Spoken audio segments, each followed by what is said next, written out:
Hello, everyone. It's Jamal Thomas. Welcome to the Progressive Soapbox. So, before it got too late, I wanted to give my impression of Sanders' speech at the People's Summit. Um, Bernie Sanders is Bernie Sanders. Anywhere Bernie Sanders is, I can't help but loving the guy. I can't. Yes, he's a sheepdog. All that. That's perfectly true. But when that man opens his mouth, the things that come out, I can't help myself. Yeah, yes, yes. He gets it. He gets it. The billionaires are on our back. We got to fight XYZ. We got to go after XYZ. One thing after the next. In that speech, he slammed the Democratic Party. Like, not just slam, the rhetoric. Granted, I would have used sharper rhetoric, but the rhetoric he was using was extraordinarily sharp for somebody who's trying to work with the Democratic Party, calling them failures, saying Trump didn't lose, Democrats just lost. The strategy is a failure. They lost everything. House, Senate, 66 out of 99 state legislatures, all over the country. It was on fire. It was a rally of the troops. It was a rally of the troops. That 70-something-year-old man got up there and went off. And there's a certain power about it. I mean, like, it's one thing to get up there and you just parrot a line. Anybody can do that. It's one thing to be a smooth talker like Obama or whatever else, and you know he doesn't mean it. It's one thing to get up there and mimic a progressive. It's another thing when the guy has 40, 50 years of experience, where the man calls himself a goddamn socialist. And from his standpoint, from his perspective, he's calling himself a socialist. There is a certain inherent thing where he fully understands that capitalism, to some degree, is a problem. And it's on his back. Like, I would imagine he would feel like he's in hostile territory. When he's giving that speech, he means that speech. He means it. Every fiber of his being, he means that speech. There are elements of this speech that I immensely hate, and I'm going to talk about. He's Sanders. It's Sanders. I like the guy. I like what comes out of his mouth. I may not like what he's doing, but I like what comes out of his mouth. And I can't help but saying, yes, he believes it. No, I don't think he's being, like, I've heard these people who become real cynical when they're talking about him. And, you know, I understand where they're coming from. I do get it. I guess I would say, what is his perspective? Now, you might say his perspective doesn't matter, but I would say it matters a hell of a lot. He's behind enemy lines to some degree. Well, let's do this first. The parts of the speech I immensely hated. It's funny, I was sitting beside a woman, we were standing in line, and her and I struck up a conversation. It was another gentleman. All of us were talking. And as we were talking, the woman was fucking awesome. She's ferocious as can be. She's an older woman. I forgot her name, or at least I didn't get her name, and I really hope she finds my channel and contacts me. I feel slightly bad about something. Now I'm sitting. Look, I'm still a lip. But I feel slightly bad about something, so I'm going to say it. Her and I were sitting there doing the speech, and back and forth, you know, as the speech was going on, her and I were talking. I was like, "Oh, he's losing me on this one." Like, yes, that's right, I agree. Like, just going back and forth, and she's communicating with me saying, "Well, my friend says so," and like, just back and forth, her and I talking. Now, beforehand, the guy in front of us got mad at something she said about TYT. She was like, "TYT is an establishment."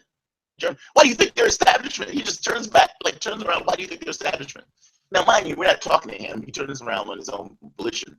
She tells him, I was like, well, look, that CNN interview, that interview between the Young Turks and Elizabeth Warren looked like an interview on CNN. That doesn't make them an establishment. Okay, well, you can have that opinion. Nobody was fucking talking to you. Now, during the speech itself, he turns around and says, some of us are trying to listen to the speech. Now, I laugh at him. And we start joking him. We immediately start joking him. She's like, well, we're standing up like that. We can't see. And every time he stands, it was like, we can't see what you're doing. We can't see Sanders. It bothers us when we're standing up like this. He stopped standing up and made himself conscious. I mean, look, there's a lot of people in there. A lot of people are talking. You have the Draft Sanders movement literally interrupting the speech itself. This guy, every 5 minutes or every 2 minutes, he's standing up applauding. That's great. If I'm doing video or something like that, you block my view. Nobody said anything to you about it. But at the same token, we shouldn't have laughed at him. We shouldn't have joked him. So it's like that. That's me getting off my conscience. That said, the parts I didn't like about the speech, Sanders went in this line of he is functioning with the Democratic Party so much so that they made a wing of the party for him, which means to some degree he's still held to the standard of the Democratic Party because that's the party he's functioning with. Now, in functioning with the party in this particular way, if you're going to make certain arguments, you have to at the very least realize that you're going to be held to the standard of those arguments only because you're functioning with somebody who's susceptible to those arguments. It's like if I say, if Bob and I are having a conversation, or let's say Bob and I are a team, and I attack you, and you say, well, wait a minute, the guy who's on your team, the guy who you're affiliating yourself with, did the exact same thing. What the hell are you talking about? That attack is correct. If I'm standing with this guy, and I'm attacking this guy for something else, this other guy for something else that my guy did, what does that say about me? And what does it say about the attack that I just put out? Sanders will get up, and he said something to the effect of the Syrian government, said something to the effect of Donald Trump attacking the press. And I'm like, Obama had a wing of the White House to attack the press. He was locking up people who were whistleblowing on waste, fraud, and abuse. Press. So understand what I'm saying. So if Sanders is going to have this conversation of Donald Trump is attacking the press, hey, your prior president, the guy who was in office before, the guy who was in office in the party that you ran as president, that you're functioning with right now, was also attacking the press. He wasn't doing so in a gross, overt way. He was doing so in a way that was a little bit more, I would say, devious. The reason I say that is Donald Trump is overt, he's gross, but you know the goblin that you get it. Obama would say stuff, but yet still he was behind the scenes putting an organization in the White House, literally to attack the press. I'll find the article on this because was amazing to me when I read this. I'm like, are you telling me that the guy who told me he's the most transparent president or administration in the world was literally finding a way to lock down whistleblowers, to lock down dissent, and to lock down investigative journalists? That's true. That's true. So what's your argument about Trump now? If that president is doing that, and if you're functioning with that party, what does it say about your guy? Second thing he said about Saudi Arabia, saying how buddy he was with Saudi Arabia. Obama was working with Saudi Arabia to murder Yemenis. Do you understand this? He was still doing weapons deals with Saudi Arabia. They're starving Yemenis by the hundreds of thousands. If you're going to get up there, you're going to say Donald Trump is working with Saudi Arabia. Do you know that the prior president was also working with Saudi Arabia, murdering Yemenis? Are you serious? Like, you say this stuff, and I understand you're Bernie Sanders, and I understand people love you, and yes, people are going to clap, but certainly there's a reality of the situation that you're trying to obfuscate in order to get people back into the Democratic Party. That is problematic. You can be in this case of being Sanders and being honest about that particular thing. I know you want to attack Donald Trump, and I know you want to find things to attack him on. But could we not be hypocritical when you do it? It weakens your argument. It weakens your case, believe it or not. If I'm sitting there and I'm listening to you do that, if I'm a Trump supporter, and I know that Obama did the same thing, what is my impression at that point? Like, what is the impression of the individual who knows that you just said something that was massively hypocritical? Can you make the argument that involved hypocrisy? I would say yes. That argument cannot be something, though, that's something that the other party is blatantly also doing. That's all I'm saying. There were multiple parts of the speech where I'm like, oh, dude, he is losing me completely on this because the other party was doing the exact same thing. You must understand the Democratic Party is monstrous in regards to their war policy. They're also the party of war. Now, the Republican Party has chastised the Democratic Party, calling them weak and everything else. And again, with my logic, my rule set, in order to conform to a narrative or push back against the narrative, they tend to be more hawkish. Now, Hillary Clinton, now you can make the case that because she's a woman, on some level, she has to be more hawkish from a perspective standpoint because women have a certain perspective of being loving and conciliatory, and this energy of bringing people together. That's a good energy. That energy is needed, if you believe it or not. So don't misunderstand me. I don't think that's a negative. That's not a negative from my standpoint, because ultimately I think this particular country needs that level of energy of saying, all right, let's not murder people abroad. Let's be more compassionate in the way we do things. Those things are just natural qualities of women. They just exude those things. Men would get up there and fight and bump heads and everything else. Again, like the guy who was sitting in the seat, maybe a more conciliatory approach would have been, dude, you know what, you're right. We were talking about the thing, et cetera, et cetera, et cetera. That's not what took place. I'm a guy. My point is, the problems with the speech only revolve around his functioning with the Democratic Party. The hypocrisy of it is not necessarily associated directly with him. It's more so associated because he associates with the Democratic Party.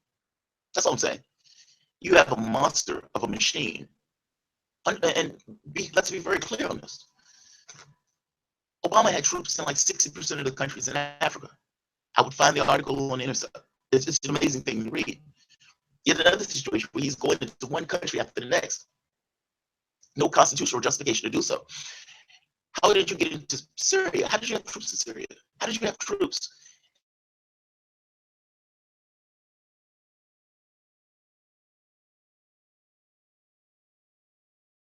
If he's murdering thousands of civilians with these flying killer robots, including Americans, or at the very least 2 Americans, one of which was a child, no pushback. If you're trying to say that Donald Trump is also being this, autocratic guy who's flaunting the law and not necessarily caring about Congress and everything else, I mean, come on, you had a president that murdered civilians and then sent Eric Holder out there to make the justification of why they meant by judicial review can take place in the executive branch. That is massive. That is a massive power grab. He essentially, Obama himself, Eric Holder came out there and made this case on how the executive branch can essentially make decisions or due process of law does not necessarily mean through the judicial branch. It's an amazing speech. It's an amazing speech. And you'd have thought each and every one of those reporters' heads would have exploded when they were out there. Well, wait a minute. If that can take place, why do we even have a judicial branch if the executive branch can do it all itself? Doesn't it seem a little bit self-serving that the executive branch wants to say, yes, we can murder civilians when we want to, and we don't need judicial review? Like, that's an amazing thing to say. And yet still there was no pushback. Donald Trump is going to do the same thing. And I suspect if he did that, if he came out and made that speech, he would be vilified and attacked, even though Obama was going to pass on it. This is kind of what I mean when I say hypocrisy. Stop saying Trump is doing stuff that you yourself do. That's all I'm saying. That's all I'm saying. I dislike it immensely. If you don't like Donald Trump keeping Muslims out the country with these Muslim bans, then maybe you should also take issue with Obama murdering those same Muslims when he's using flying killer robots in all of these countries. That's what I'm saying. Like, I understand the ridiculousness of, hey, we're going to have protests and everything else because Donald Trump is trying to keep Muslims out the country. We want Muslims to be able to come into this country. Goddamn, it's America. It's America. But Obama's murdering those same Muslims in each of those countries. We have nothing to say about that. We have nothing to say about that. It's Obama. We like him. The robots go asleep. Do you understand the ridiculousness of this situation? This is optics. This guy's an uber goblin, and he looks like an uber goblin, and because he's nasty and disgusting, and his face is scars and warts, everybody understands that guy's a problem, and he's somewhat of an enemy, and everything that he does, for the most part, is vilified and attacked. Whether or not the prior administration was doing the same thing or not, I'm saying that's a problem. I'm saying if you have a problem with Trump doing that stuff, then you should have a problem with the prior administration doing that stuff. And if you're going to take issue with Trump doing this now, you should take issue with the prior administration doing that stuff then. That's what I'm saying. That logic is unsaleable. That logic is unsaleable. If I am right, and I'm saying Obama did these things, which he did do these things, and you're attacking Trump for doing those things, and Democrats didn't say squat about it. And now you're Bernie Sanders, and you're having a speech in which you're vilifying Donald Trump for doing things that the Obama administration also did. That's a problem. That's a problem. If somebody's a Trump supporter, they're going to take massive issue with that. They're going to take massive issue with that. They're going to say you're unfairly attacking my guy for something that your guy also did. That's a problem. You don't want to be a hypocrite. I don't care if you're Bernie Sanders. You don't want to be a hypocrite in that way. Integrity. Integrity. Be the integrity. If you're going to be Bernie Sanders, you've spent 40 years in Washington with an amount of integrity that is unbeknownst to any other politician that's in that government or in that political apparatus. Maybe safe for Tulsi Gabbard, but we have to see how she goes in her career. B, the integrity. Be the integrity. And yes, integrity is a big word, and yes, integrity is somewhat subjective. But at the very least, we can pin down this idea of integrity of, I'm going to be earnest, and I'm going to be honest in the positions that I take. Period. If that guy did it and I didn't like it, or if this guy's doing it and I didn't like it, then yes, when that guy did the same thing, I'm going to call the guy on it. Even if the guy is on my team, even if I'm closely politically aligned with, I'm going to call him on it because it's the right thing to do. If you want Trump supporters on your side, they will go to your economic message. We've shown evidence of them going to your economic message. We have Trump supporters. I know them who say I would have voted for Bernie over Hillary any day of the week and twice on Sundays. Who would have voted for Bernie Sanders over Donald Trump any day of the week and twice on Sundays, but voted for Trump because he wanted a change in this country. And they full well understand that the change wasn't going to take place in Hillary Clinton. Donald Trump is saying monstrous stuff. They don't care about the monstrous stuff. They're white. This stuff doesn't necessarily affect them in the same way it affects these other demographics. So when he's saying this bad monstrous stuff, it doesn't have that same guttural thing of, oh, it doesn't hit him in the same way. They have a cultural difference in that sense. What they will care about is the economic message. And that economic message would have gotten those people to your side because ultimately those people went to Trump because he was talking about economics. He was talking about economics. Yes, it was encased in a bunch of stuff. But this idea of make America great again is a veiled racism thing, but it's also this idea of economic prosperity. I'm going to make America great again. And many of the speeches is, these guys are on your back. These guys are after you. I'm going to protect you. I am goddamn Donald Trump. I am a blue-collar billionaire, and I'm going to protect you. I'm going to protect Americans against all of these forces that are out there trying to get you and take away your jobs. Now, anybody outside the context of the party system could look at that as if Donald Trump was full of shit. But the people within that context, you can make this argument that to some degree they were somewhat desperate economically, and you can understand why. Most of the country is in poverty. Now, if you're working 40, 50 hours a week, you're barely making ends meet. And yes, African Americans and other groups were angry saying, how dare you put your economic interests above our safety? That's a fair critique to make. It is. It's honestly fair. As an African American, I think the same way to some degree. How in the world are you going to put your economic interests above what I would consider the safety of each individual? Now, those people will say, well, we didn't believe he was going to do anything in that sense. That may be fair, but I would say you take the guy at his word. In the same way I took Hillary Clinton at her word. I'm always impressed, and this is a slight detour. You talk to Hillary Clinton supporters, and you say, the woman said she was going to put a missile defense shield in Syria. Who is she going to shoot down? Who is she trying to shoot down? Is she going to shoot down a Russian jet? And if she shoots down a Russian jet, you understand that it's a nuclear war. Oh, she's not going to do that. She's not going to do that. Now, those same people would turn around and say, Donald Trump is a goddamn apocalypse, and he's going to do X, Y, Z. Now, Trump supporters would turn around and say, oh, he's not going to do that. He's not going to do that. Like, it's amazing to me, these things that the people say in order to defend their candidates. Whatever. Moving beyond the hypocrisy. It's Sanders. It's Sanders. The billionaires don't have that. We need to fight X, Y, Z. Point the enemy out. Koch brothers, the oil companies. These things, these interests that go along for privatization of one enterprise after the next. We need to fight these things. We need to have a certain level of compassion built into the legislation to deal with the individual. So yes, we are going to have $15 an hour because if you work 40 hours a week, even if you're a fry cook, you have worth, you have value. And the value will be expressed in the money that you get in the sense of your pay packet. That's Sanders. That's Sanders. You take this other thing of, yes, we are going to have single payer health care if you're born in this country. And we have the capacity to take care of you. We're going to take care of each other. Yes, our laws are going to reflect the idea that people have worth and people have value. Meaning, yes, we will have Medicare for all from the time you're born to the time you die. From A to B, you would have health coverage. Whether you have a dime in your pocket, you have health coverage. It's Sanders. It's Bernie Sanders. Is there a case for Sanders? Is there a case for Sanders? Am I being somewhat myopic in how I view these things? And let's be honest. I just came from a speech from Sanders. So it's very possible that I'm being influenced by the speech that he just had. It was a call of troops. It was a rally of the troops in many degrees. Going all the way back saying, look, things look bleak right now. But what is the perspective of women not being able to vote in this country and yet giving the capacity to vote?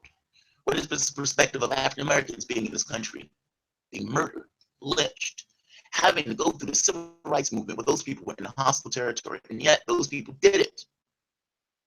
There's an awesome thing with Cornel West, and he's talking about Martin Luther King and how they hauled him into prison. And understand that African Americans in this particular country right now, as bad as it is of being shot in the streets and everything else, you understand that cops were doing this all the time. That's not something that changed. What changed is video. What changed is video. Imagine the case of all these people being locked up just for their color, being beaten, harassed. And it's not just blacks, also whites, these freedom riders who were going through these rides and we were picked up and lynched and all these gross and disgusting and violent things. And you're making this case that said, that happened. That is our history.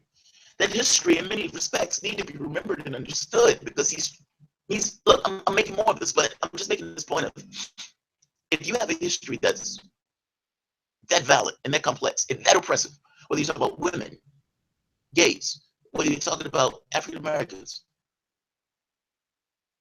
you make strides. And it's like, how do you get the right to vote when you don't have the right to vote? Whether you're a woman, whether you're African American. How do you get certain rights in a particular society if you're LGBTQ, when you only make up a fraction of the population? How do you do it? You know what I mean? Because that is what is taking place. And you can make this connection of saying, those people pushed and died for us, for our opportunities. And if falling into despair it can't be done. It's one of those things where you can't fall into despair. When you look at your history, look, I'm African American, Native American. You look at your history, and as you're looking at your history, you realize that times were worse, and yet those people exceeded those times. Those people paid a particular price in order for you yourself to have certain opportunities, and those opportunities shouldn't be squandered. And falling into cynicism is not allowed. I agree. Cornel West talks about the situation of Martin Luther King being hauled into jail. Now, it's one thing for us to be hauled into jail. It's another thing to be hauled into jail in the 60s as an African American and you're Martin Luther King. And Cornel West talks about how they had dogs attacking the guy or dogs like threatening the guy, literally threatening the man's life, scaring the shit out the guy. You're Martin Luther King. You're being assaulted in a way. You're being scared, vilified. They're trying to harass you. They're trying to break you. King walks out that jail, terrified, shaken. And yet he said, this is the price that I'm paying for my people's freedom. That is fucking epic. That is fucking epic.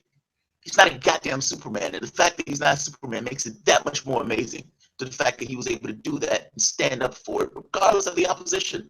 It's one thing for me to sit here and say something. It's another thing to be in hostile territory where your body is on the line. Your life is on the line.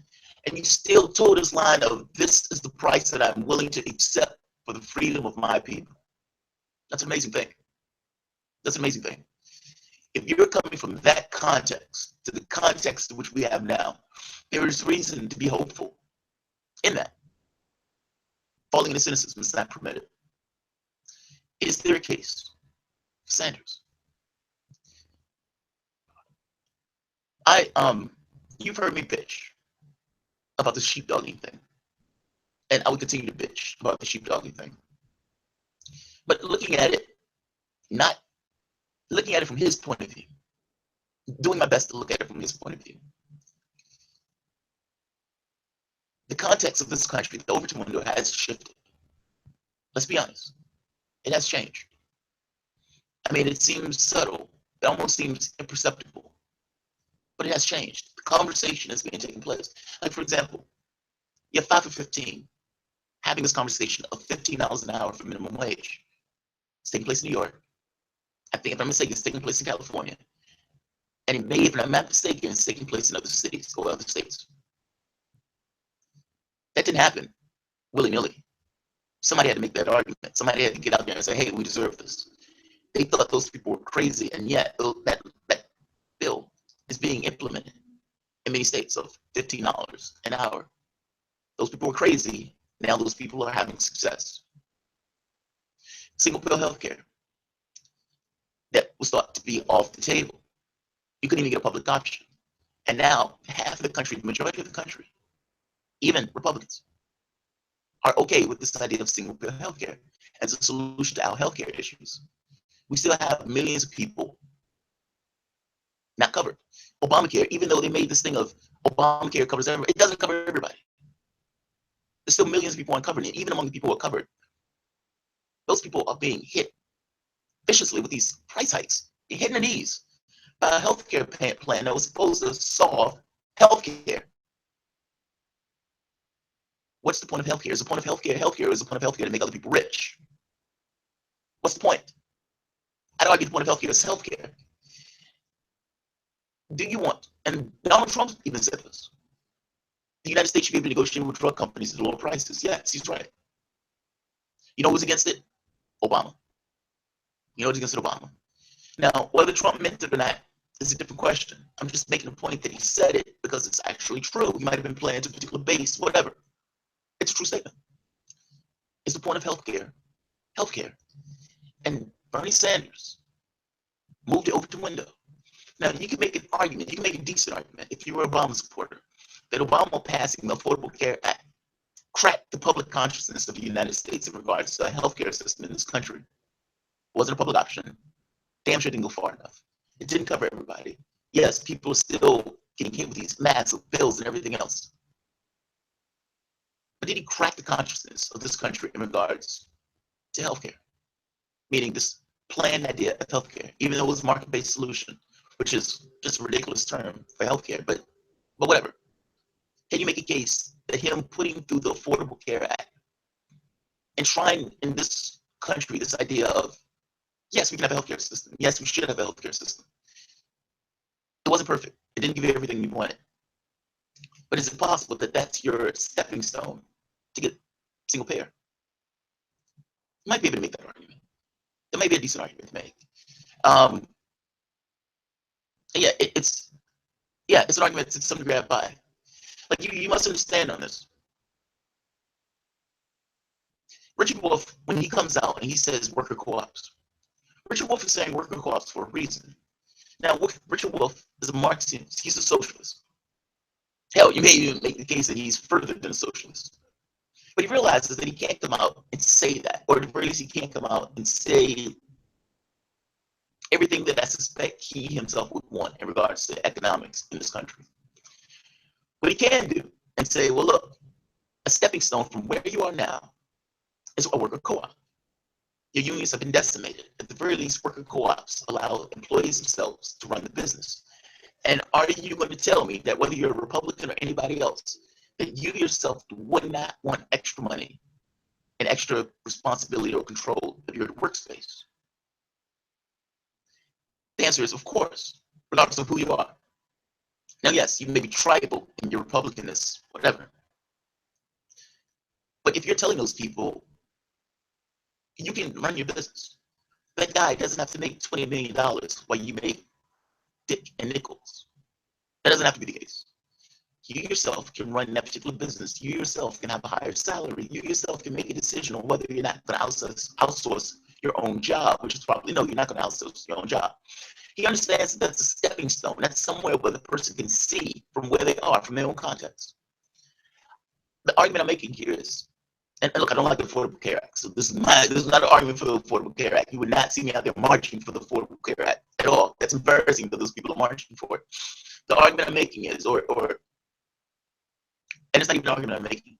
I'm asking, is it argument valid to say that the Affordable Care Act allowed a stepping stone for single payer, and it was a stepping stone that the public at that time could not necessarily see? And when they see a market-based solution that's failing at such a miserable and massive level, their thought is, well, okay, this didn't work. But you've enshrined into the public consciousness society of healthcare. And the very next stone,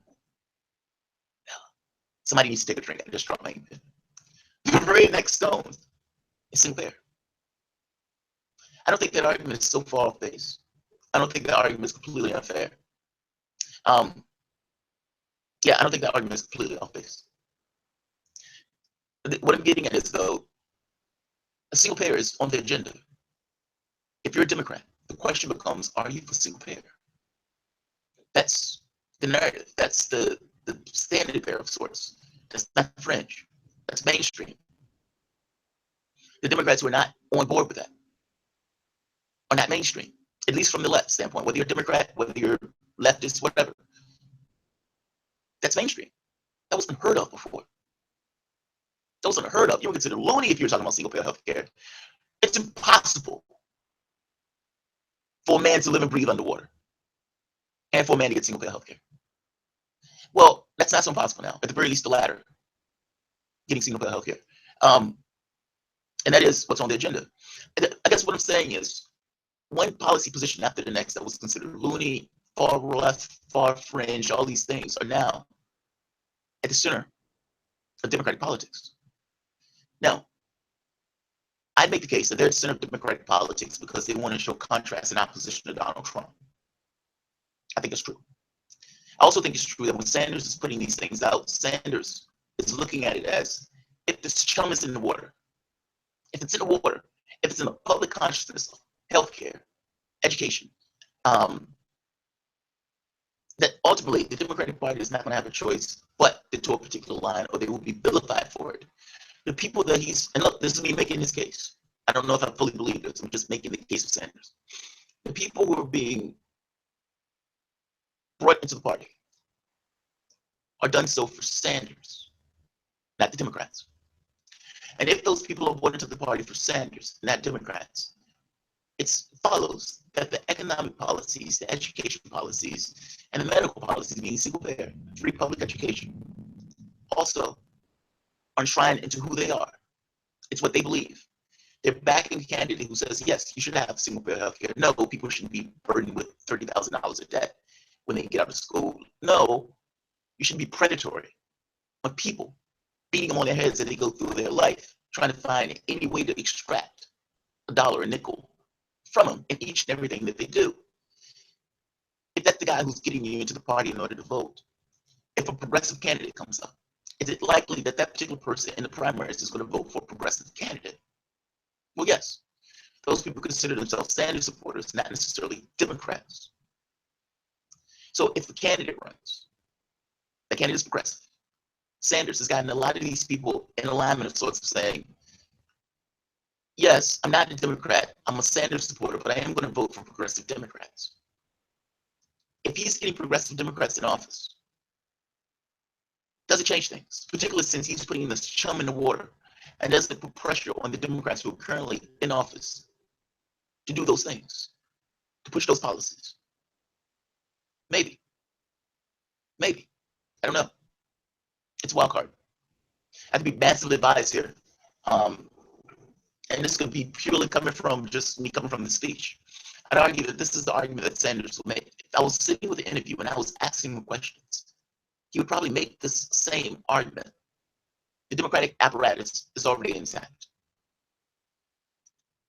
Taking that apparatus and putting in progressives forces the Democratic Party to be something different, whether they want to or not.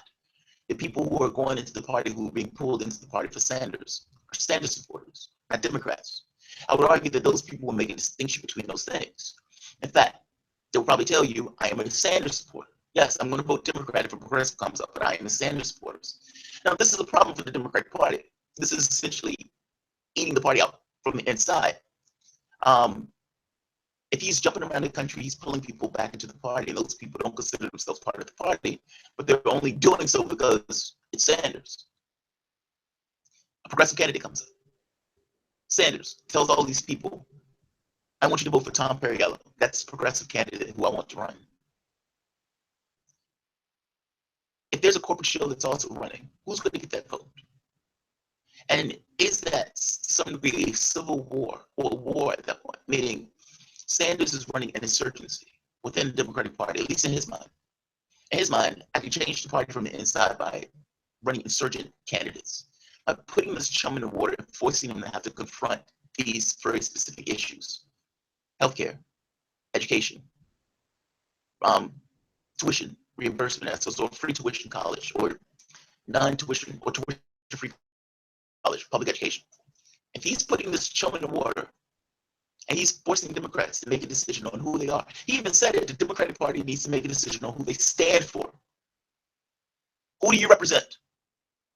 Who do you represent?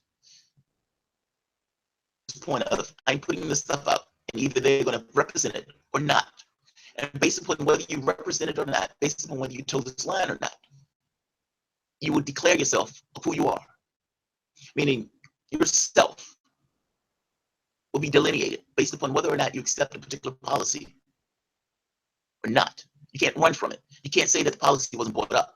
The policies were being brought up. These policies, you follow those policies during the time where you were in opposition. At the point where you get in power, are you going to follow those same policies?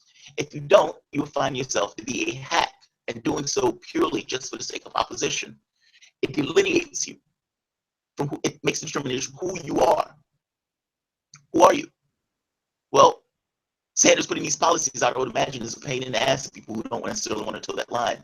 And at the very least, you as an individual, meaning if you're a Sanders supporter, a particular person comes up, whether or not they're going to toe that particular line or not, it's probably going to be the determining factor on whether or not you're going to vote for that person. Is it a chance that the insurgency could work? And can you hollow out the Democratic Party from the inside? That's the question. That's the question. I'd argue no, but that's just my argument. I have no, crystal ball or anything else. It's just my perspective of things. The same way it's Sanders' perspective of things. Sanders is in the thick of it, so he's going to have a perspective that's. Each of our perspectives are off by virtue of our perspective. If that makes sense, I know that sounds bizarre, but it's perfectly true. Me being from the outside, looking at what takes place, I have a perspective of it. My perspective of it to some degree is emboldened by the fact that I'm looking at it from a third-party perspective, but at the same token, my perspective of it is hampered because I'm looking at it from a third-party perspective. Both of those things are true. It's weird. It sounds absolutely ridiculous, but there are elements of my perspective from being on the outside that make my perspective more valid. There are elements from my perspective being on the outside that makes it less valid. Who's right? Sanders, being in the thick of the situation, again, same thing. He's stuck with the same problem. There are elements of his perspective that are going to be right. There are elements that are going to be wrong by virtue of his position. He is in the thick of it, so he has a very specific perspective that is going to be more accurate in some degrees. He's in the thick of it, so he's going to have a perspective that is less accurate in certain degrees. The question becomes, who's right? And I don't know. I don't know. The fact that the Overton window has shifted shows that he has had impact. Can you change that impact into something more substantial and changing this country, moving this country forward? That is indeed the question. What happens in 2020? That's the question. Who gets put up? And not just 2020, 2018. Who's on the ballot in these states in 2018? I'd argue that you don't have a lot of time to get this done. You don't have a lot of time. Part of my angst and annoyance with Sanders in this case for not stripping away from the party is that our time is limited. We have monstrous issues that we need to confront. And if you have a Democratic shilling in office, half of the party goes to sleep. Your best case from a progressive standpoint is Donald Trump because the man is a goddamn goblin. And it's not just goblin in the things that he's doing, like a Mike Pence. It's a goblin in the things that he's saying.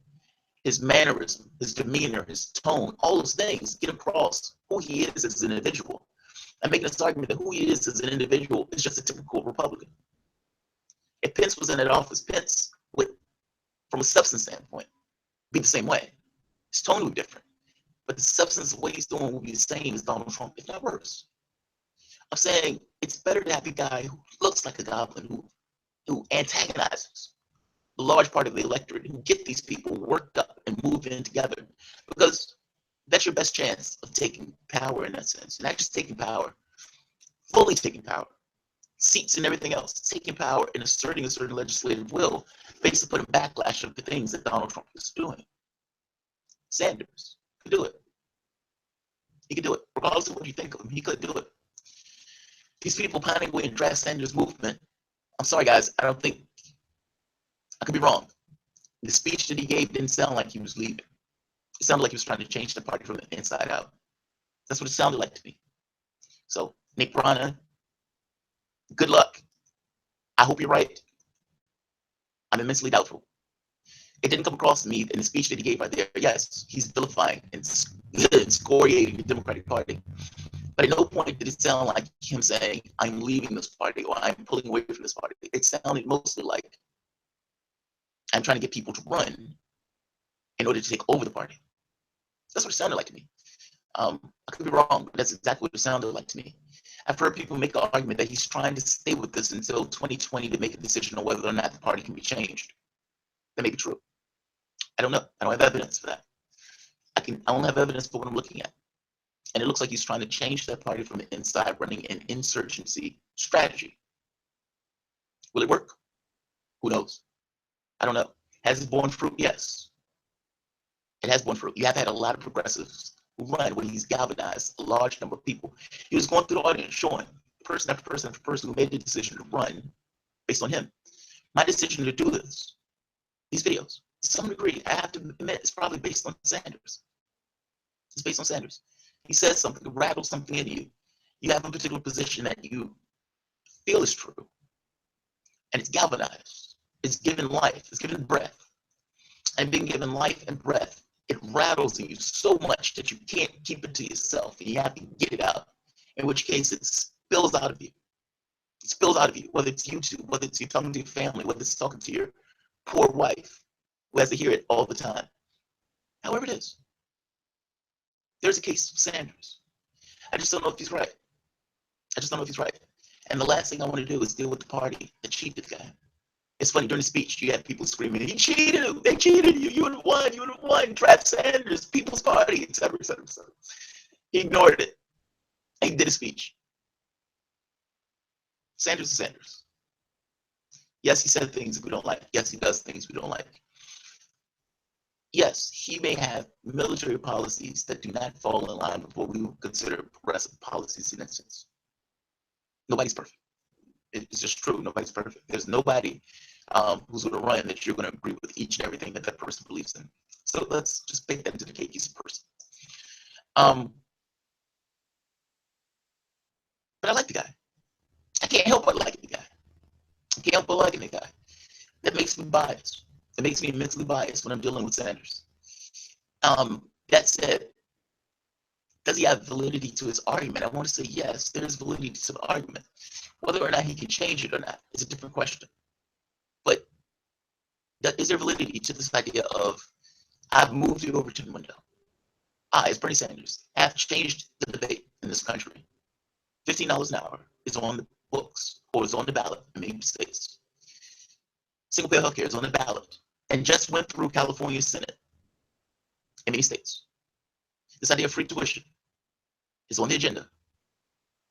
And at the very least, New York, and at the very least, people are talking about it. It's not loony, it's not fringe, it's actually in mainstream. I, Bernie Sanders, have moved the Overton window of debate in this particular country. You may dislike what I'm doing, but what I'm doing is bearing fruit and changing the narrative that we run by. That's a fair argument to make for Bernie Sanders. I don't think you can take that from him. I don't think you can take it from him at all. The problem is the complexity of he's working, functioning with the machine at the same token and towing this line of, I'm still Bernie Sanders. It makes it complicated. Progressives are hateful of that party for what they did to him.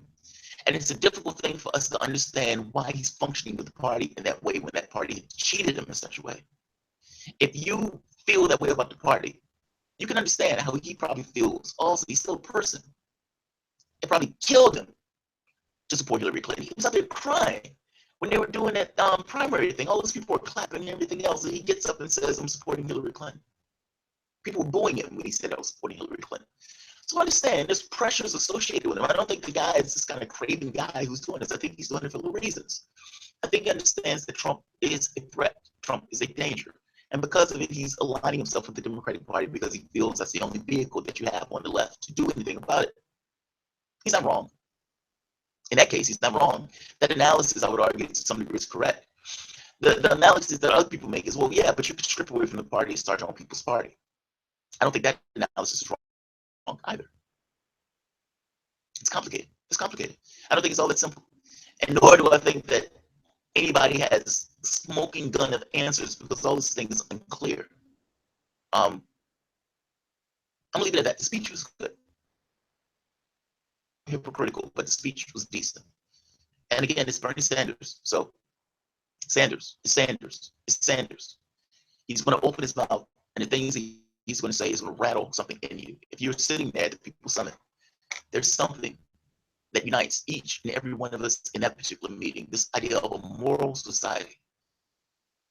Nobody knows what that means. And really, somebody knows what it means in an esoteric way. But everybody understands what it means in the sense of, yes, this rattles in us. Whatever it means to have a moral society for that particular individual, each and every one of us in that particular place had that understanding, at the very least, a subjective understanding of what it means in regards to law and morality. It connects us. It unites us. Even the guy who's in front of me annoying us, that guy himself is also connected to us in that way. I may dislike that guy because he annoyed me, but ultimately that guy is still connected to me. And if we were trying to pass healthcare or something, I bet you that guy would also be Johnny on the spot standing beside me. He was annoying. He was going to be annoying, standing beside me being annoying. But at the very least, he was standing beside me. It was a good speech. It was a good speech. I'll leave it at that. All right, guys. If you enjoy the content, feel free to share, like, subscribe. You can always support the work through Patreon.